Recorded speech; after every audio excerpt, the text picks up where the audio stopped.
नमस्कार। आप सबका शिक्षा अध्ययन केंद्र में स्वागत है।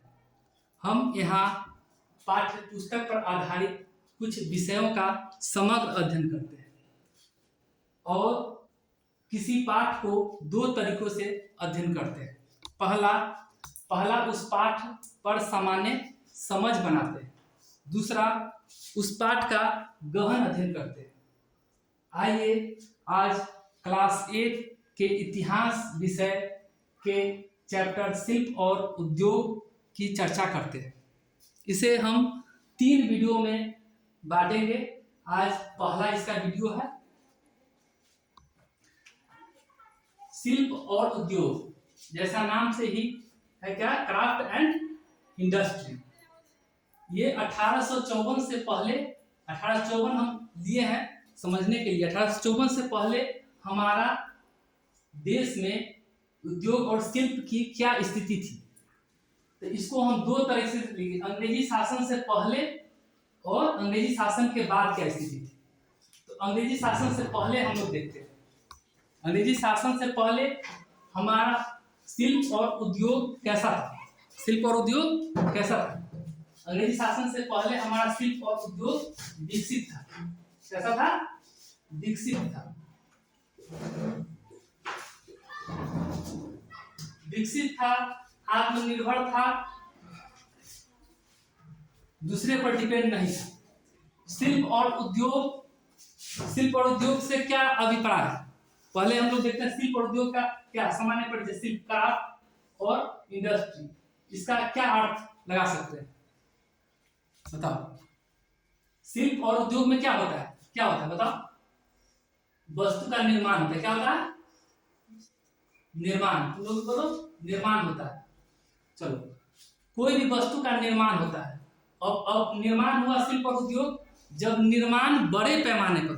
क्या हो? ज्यादा हो। जब निर्माण क्या हो? ज्यादा हो। तो ज्यादा हो जब बड़े पैमाने पर ज्यादा हो तो इस इंडस्ट्री या उद्योग कहेंगे। क्या कहेंगे? जब बड़े पैमाने पर होगा, इसका बड़े पैमाने या बहुत ज्यादा होगा किसी विशेष क्षेत्र में, तो इसको क्या कहेंगे? इंडस्ट्री। क्राफ्ट, ये भी निर्माण है, संरचनात्मक निर्माण होता है। शिल्प से ही एक बनता है। क्या बनता है? हस्तशिल्प। क्या बनता है? हस्तशिल्प। हस्त मतलब क्या होगा बताओ? हाथ। हाथों से बना हुआ कोई वस्तु का निर्माण करते हैं तो क्या हस्तशिल्प है या हैंडक्राफ्ट है। ये निर्माण इसमें दोनों तरीके से होगा। जो बड़े पैमाने पर हो तो उसको तो इसको कहेंगे इंडस्ट्री। क्या कहेंगे? उद्योग। क्या कहेंगे? उद्योग। 1854 ही क्यों मैंने लिया?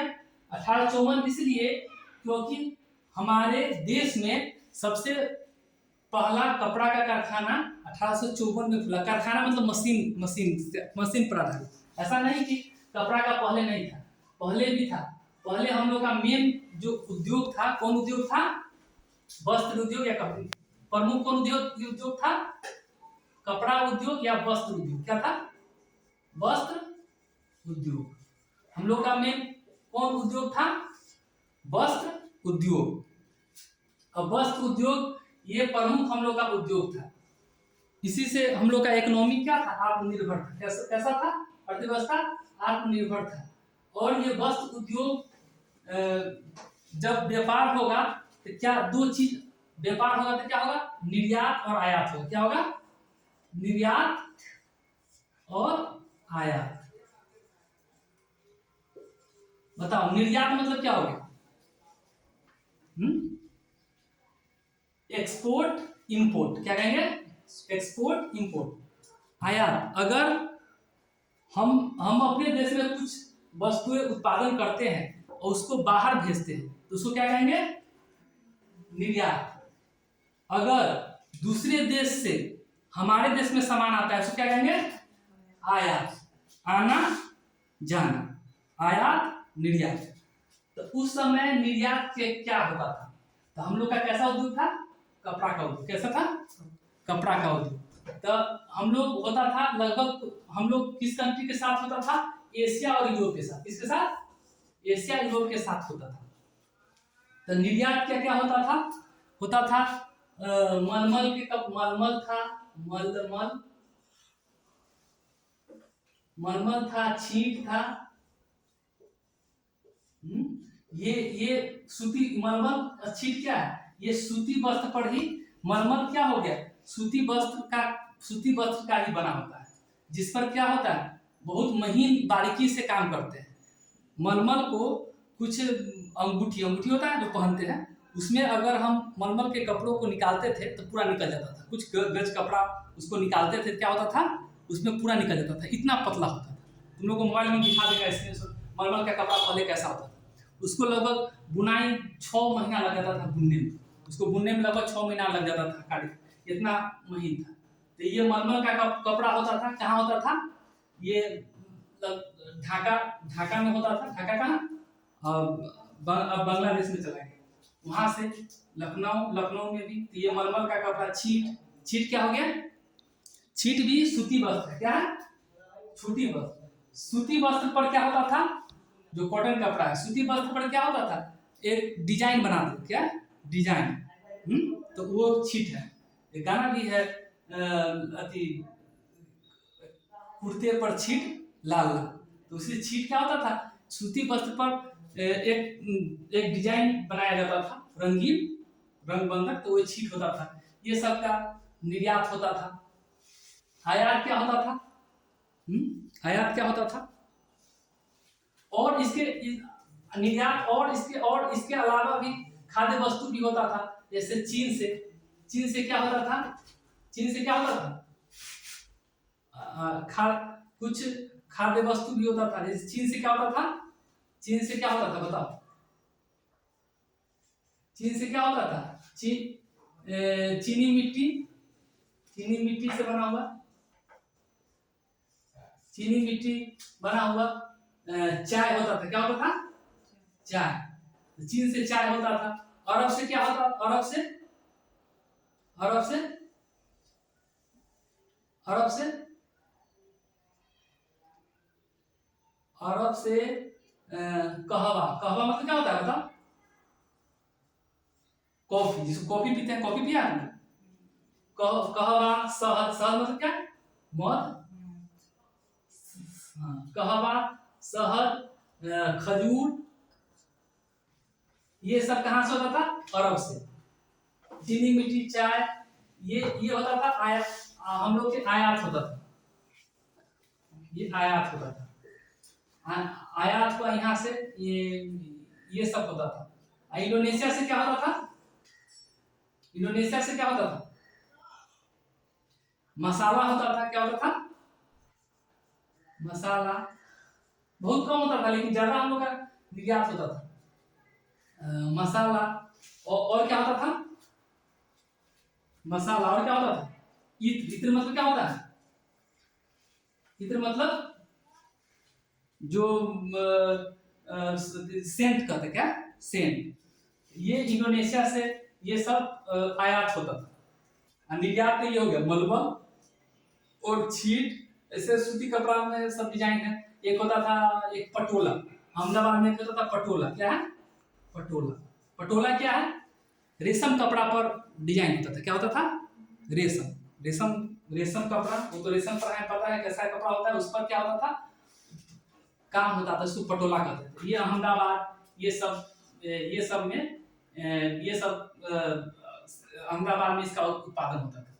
तो ये सब क्या होता था, ये निर्यात होता था, कहाँ, एशिया और यूरोप में, कहाँ, एशिया और यूरोप में होता था।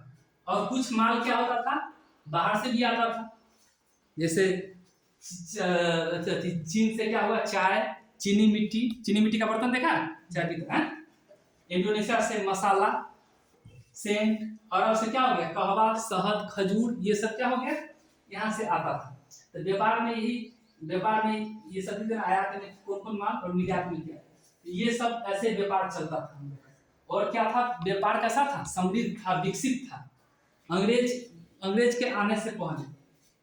अब जब अंग्रेज आया तब क्या हुआ, जब अंग्रेज आया तब क्या हुआ, तुम लोग को पता है भौगोलिक खोज कौन सदी में हुआ था, बोलो, 15वीं सदी में। पहले कौन आया, पुर्तगाल। तो पुर्तगाल आया 1498 में वास्को डी गामा। तो क्या वो सब केवल व्यापार के लिए ही व्यापार करता था, व्यापार के लिए आया, मसाला का व्यापार, ये सब का व्यापार करता था। फिर पुर्तगाल आया, स्पेन, ये पुर्तगाल आया, फिर अंग्रेज, सबसे कौन टीका? अंग्रेज। कौन टीका? सबको हरा के फ्रांस भी आया, लेकिन अंततः अंग्रेज टीका। तो अंग्रेज शासन के बाद कैसे अर्थव्यवस्था, इसका उद्योग में कैसे परिवर्तन हुआ और उद्योग की क्या हालत हुई, इसकी चर्चा करेंगे। तो 18वीं सदी के पूर्वार्ध में मतलब क्या हो गया? पूर्वार्ध मतलब क्या हो गया? 1750 तक। कितना मतलब क्या हो गया? 1700 से लेके 1750 तक। 50 तक कैसा हम लोग का उद्योग था। हाँ, तो इधर पर देखो हम लोग का मेन उद्योग जो था कहाँ कहाँ था, सो पहले देखो। कपड़ा उद्योग हम लोग का कौन उद्योग था प्रमुख? कपड़ा उद्योग। कपड़ा उद्योग मेन कहाँ था? पहले था कहाँ था? ढाका में। कहाँ? ढाका कहाँ पर है? सो बांग्लादेश। बंगाल से ही निकला है, पूर्वी बंगाल, पश्चिमी बंगाल। तो पूर्वी बंगाल चला गया कौन देश में? बांग्लादेश। तो ये ढाका था। क्या था? ढाका। कपड़ा उद्योग का ढाका था। उसके बाद उत्तर प्रदेश में क्या वो था? बनारस था, बनारस, आगरा, जौनपुर, लखनऊ, ये सब क्या था? यूपी में। क्या कहा था? उत्तर प्रदेश में। उसके बाद कहाँ था? गुजरात में। गुजरात में कहाँ था? गुजरात में अहमदाबाद सुना? अहमदाबाद, भरूच, ये सब कहाँ था? गुजरात में। ये सूती वस्त्र उद्योग था। और देखो, और ये आंध्र प्रदेश में कौन कौन था बताओ? आंध्र प्रदेश में मछलीपट्टनम, विशाखापट्टनम। क्या था? मछलीपट्टनम और विशाखापट्टनम, दो का उद्योग था। और तमिलनाडु में क्या था? तमिलनाडु, आंध्र प्रदेश में। तो तमिलनाडु में कौन था? ऐसे नक्शा से करके तुम लोग अति कर लेना, कौन कौन, तो आसानी से याद हो जाएगा। तमिलनाडु में कौन कौन था? एक मदुरई था,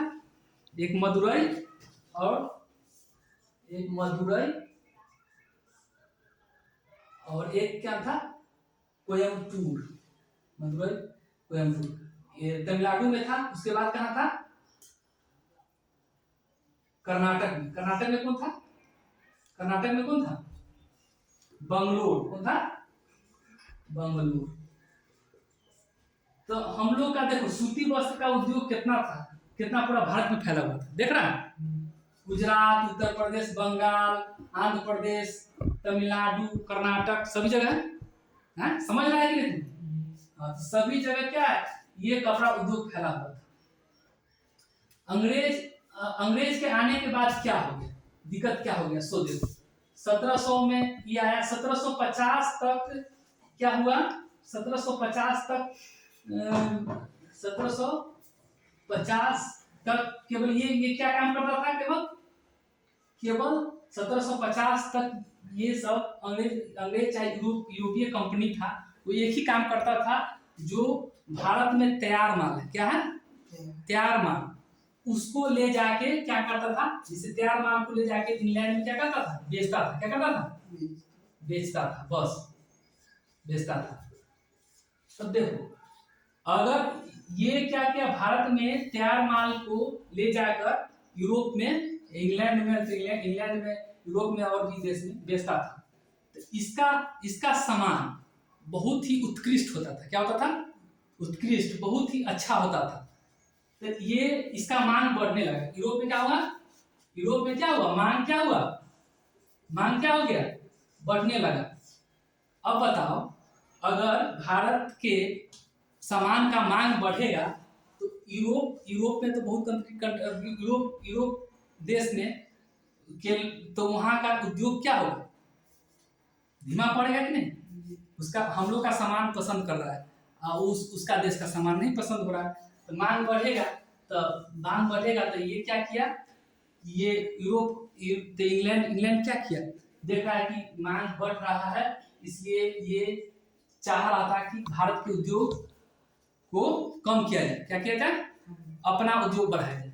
तो इसीलिए उसने 1720 में लाया, क्या लाया, कैलिको अधिनियम, कैलिको अधिनियम, अधिनियम। अब बताओ कैलिको अधिनियम क्या है। कैलिको मतलब क्या हो गया, कैलिको मतलब सूती कपड़ा, क्या हो गया, क्या हो गया, सूती कपड़ा, कॉटन क्लोथ। अब सूती कपड़ा को पुर्तगाली लोग क्या बोलता था, कैलिको, क्या बोलता था, हाँ, तो ये इसीलिए इसका नाम क्या पड़ गया, कैलिको। अब कोई दिक्कत नहीं, सूती कपड़ा को ही कैलिको कहते हैं। अधिनियम, नियम क्या बना दिया, अब कैलिको अधिनियम क्या बना दिया, कैलिको अधिनियम, कैलिको अधिनियम में क्या किया, इसका जो मलमल और छीट ये सब कपड़ा है उस पर क्या कर दिया, रोक लगा दिया, क्या कर दिया कि अब इसको मलमल छीट को यहाँ पर यूरोप में नहीं आने देना, क्या यूरोप में नहीं आने देना, क्यों, क्योंकि उसका सामान का मांग बढ़ रहा था, अपना उद्योग को विकास करना था। तो इसीलिए क्या किया, ये उस पर रोक लगा दिया, क्या किया, इस पर रोक लगा दिया, किस पर रोक लगा दिया, मलमल और छीट के कपड़े पर, मलमल या छीट के कपड़े, छीट के कपड़े पर क्या किया, सूती कपड़े पर रोक लगा दिया कि नहीं जाएगा, इस पर रोक लगा दिया कि इसको, क्योंकि अपने उद्योग को बढ़ावा देना था। तो ये काम किया अंग्रेज। देखो अपना उद्योग बढ़ाने के लिए क्या क्या किया। अब देखो 1750 में बताओ यूरोप में क्या हुआ था, तुम लोग को पढ़ा है, बताओ कौन क्रांति हुआ था, औद्योगिक क्रांति, सही, आत्मविश्वास बोलो तो क्या हुआ था, औद्योगिक क्रांति। चलो औद्योगिक क्रांति क्या है, सो बताओ। इस समय उद्योग में क्या आ गया, मशीन आ गया, करेगा। अब उत्पादन क्या चीज से होने लगा, मशीनों से होने लगा। यही औद्योगिक 1750 में उद्योग आ गया। जब यूरोप में क्या आ जाएगा, मशीन आ जाएगा, मशीन आ जाएगा तो क्या चाहेगा, अब यहाँ से तैयार माल खोजेगा, अब क्या खोजेगा, कच्चा माल। इसीलिए अब केवल 19वीं सदी में सबसे ज्यादा निर्यात कौन माल हुआ, कच्चा माल। अब पढ़ा चुके हैं, पहले क्या हुआ था, क्या क्या खेती कराता था, जो यूरोप के उद्योग के लिए आवश्यक है वही चीज को खेती कराया जाता था। जैसे अब हम लोग को अफीम से कोई मतलब नहीं है, नील ये सब से मतलब नहीं, ये सब उगाया गया है, ये सब इससे उगाया गया। और कपास पे भी अब कपड़ा माल खाली उसका कच्चा माल क्या करते थे, कच्चा माल उगा के अपना देश में ले जाता था यूरोप में, और उसको मशीन से क्या करता था, तैयार कर देता था और भारत में बेच देता था। भारत क्योंकि मशीन से बनता था तो कपड़ा क्या होता था, सस्ता, तो बिक्री होता था। तो ये काम करने लगा। औद्योगिक क्रांति तक क्या करता था, 1900 कच्चा माल केवल उगाता था, लेता था, तैयार माल नहीं।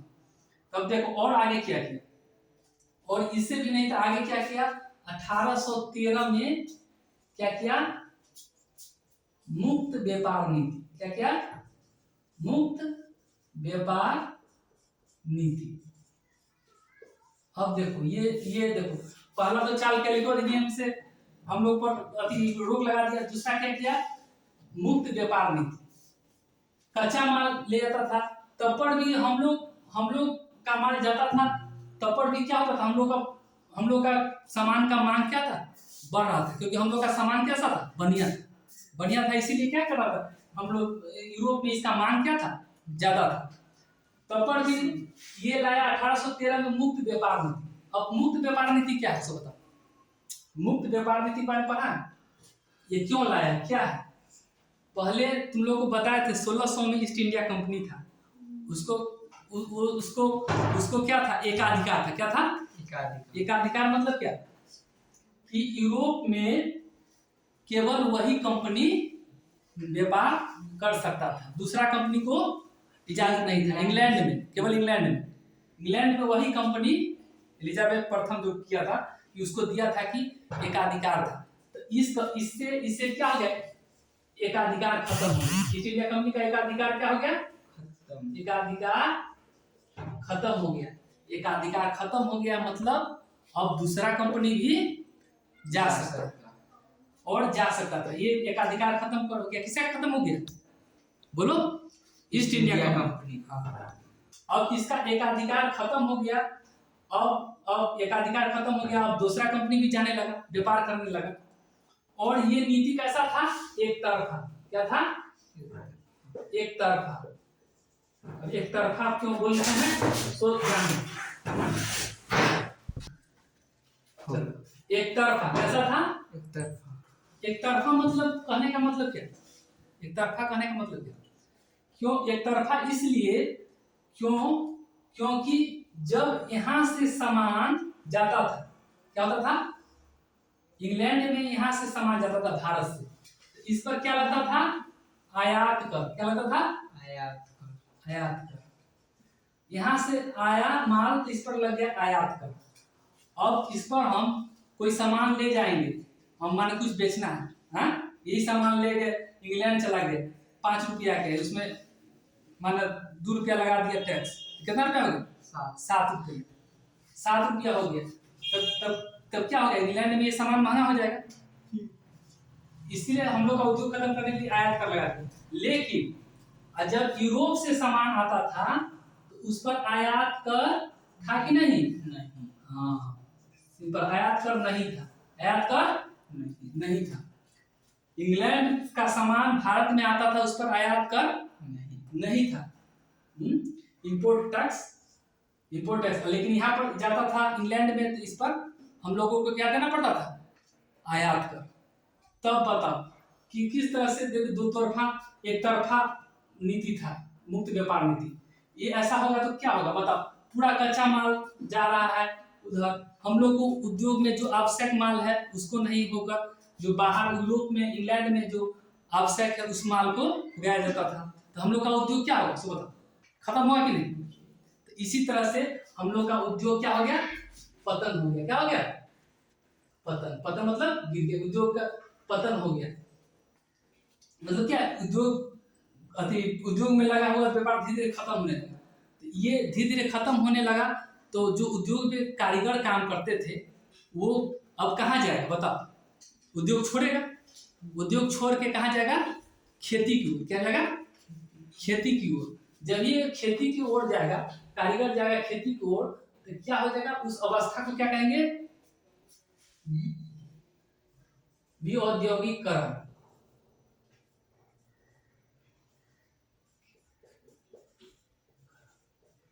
इसको कहेंगे डी इंडस्ट्रियलाइजेशन। क्या कहेंगे,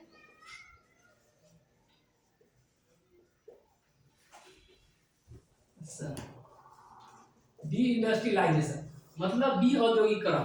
विऔद्योगिकरण मतलब क्या, जब कारीगर कहाँ जाएगा, कारीगर कहाँ जाएगा, खेती की ओर। कारीगर खेती तो काम, तो उद्योग खत्म हो रहा है, तो कारीगर जाएगा खेती की ओर, तो क्या हो जाएगा, विऔद्योगिकरण। इसमें है विऔद्योगिकरण, डी इंडस्ट्रियलाइजेशन मतलब उद्योग खत्म हो रहा है। अब बताओ, अब तुम लोग खेती कर रहा है, हैं? तुम लोग खेती कर रहा है, अब हम चलेंगे उद्योग से, कभी हम लोग ले लें, तब क्या होगा बताओ, तब क्या होगा, खेत में जरूरत है 2 लोग का, आ जाएगा 4 लोग, तो क्या हो जाएगा, बेरोजगार हो जाएगा कि नहीं, गरीबी हो जाएगा कि नहीं, जरूरत है नहीं, तो क्या हो जाएगा, देश में क्या हो गया, बेरोजगार, बेरोजगार और गरीबी। तो विऔद्योगिकरण देखो अंग्रेज कैसे, उसके बाद कैसे हम ये आने से प्रभावित हो गया, हम लोग क्या किस अवस्था में आ गए, बी औद्योगिकरण, और उसके बाद क्या हो गया बेरोजगार और गरीबी।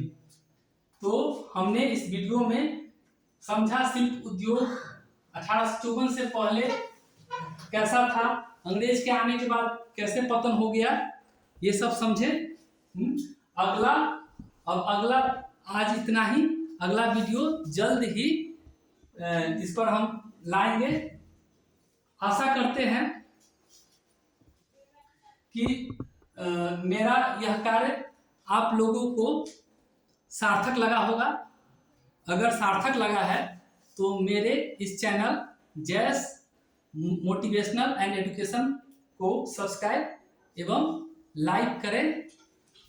सुनने के लिए धन्यवाद और जय हिंद।